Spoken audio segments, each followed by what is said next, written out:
चलिए, सभी को मेरा प्रणाम।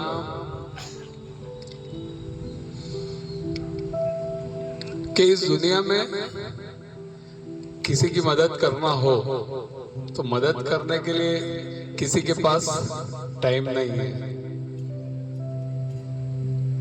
पर किसी के काम में अड़ंगा लगाना हो तो आजकल सबके पास बहुत टाइम है। ठीक है, किसी के काम में टांग फंसानी हो, अड़ंगा लगाना हो तो समय की कमी नहीं है फिर आदमी के पास। एक बहुत सुंदर कहानी।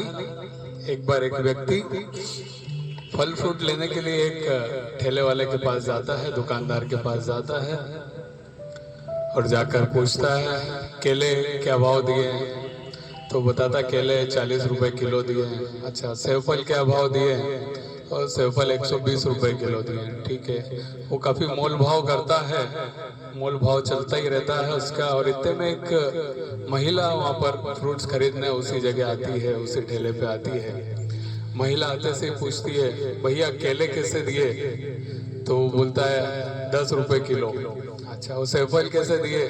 बोले 25 रुपए किलो। उस आदमी का दिमाग खराब हो जाता है, अंदर ही अंदर बहुत गुस्सा होने लगता है कि मुझे तो 120 बता रहा है और महिला आई तो उसको 25 रुपए और केले भी 10 रुपए 40 के। बड़ा ही अंदर अंदर गुस्सा होने लगता है, क्रोधित होने लगता है। सोचता है कि यार इसकी तो मैं ऐसी तैसी कर दूंगा, इस महिला को जान दो, फिर इसको बताता हूँ मैं क्या चीज हूँ। ठीक है, महिला बोलती है एक काम कीजिए, मुझे 2 किलो केले दे दीजिए, 1 किलो सेब फल दे दीजिए।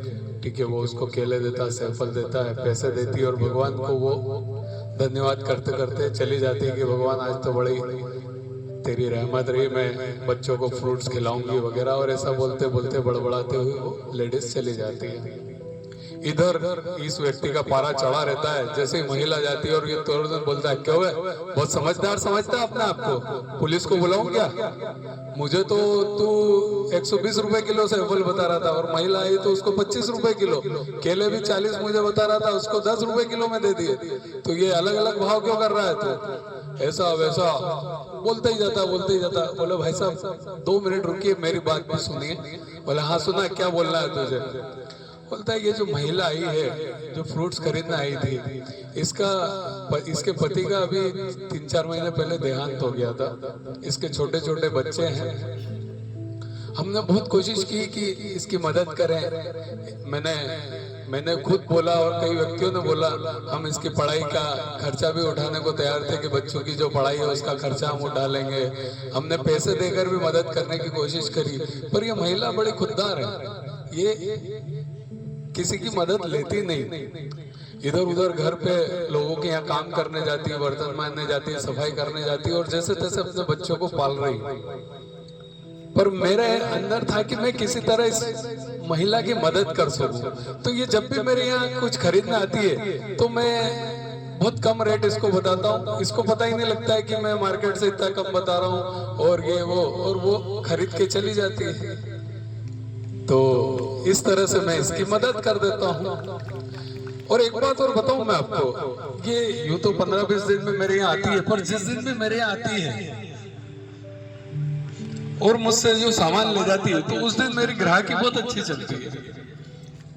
तो इस कहानी का यही सार है कि जब हम दिल से और पूरे भाव से किसी की मदद करते हैं, निस्वार्थ भाव से किसी की मदद करते हैं, तो हमारे जीवन का कोई काम रुक नहीं सकता। हमारे जीवन में हमें वो सब कुछ मिलता है जिसकी चाहत। मैंने सुना है, मैंने पढ़ा है कि प्रार्थना अगर केवल हम अपने लिए करते हैं तो वो प्रार्थना में कोई असर नहीं होता, और जब हम प्रार्थना सबके लिए करें तो हमारी प्रार्थना जरूर पूरी होती है। तो दूसरों के लिए सोचें, तो जो दूसरों के लिए सोचता है भगवान उसके लिए सोचता है। तो दूसरों का सोचें, दूसरों की मदद करें, दूसरों के चेहरे पे मुस्कान लाएं। बस इस कहानी का केवल इतना ही सार है कि जब भी मौका मिले किसी की मदद जरूर करें। हमारी अधिकतर कहानियां हमें, अगर मैं बात करूं, आज करीब 80 दिन हो गए, और 80 दिन में अगर अपन सारी कहानियों का सार निकालें तो सभी कहानियों का एक ही सार निकलता है कि दूसरों के बारे में सोचें, दूसरों की मदद करें। सही है। और उसी प्रकल्प को पूरा करने के लिए हमने परमानंद हेल्प डेस्क सेवा समिति 25 दिसंबर को चालू कर रहे हैं, ताकि हम इस कार्य को सार्थक कर पाए, हम जो रोज बोल रहे हैं इस चीज को सार्थक कर पाए। ठीक है, धन्यवाद बहुत बहुत। एक सुंदर भजन करते हैं।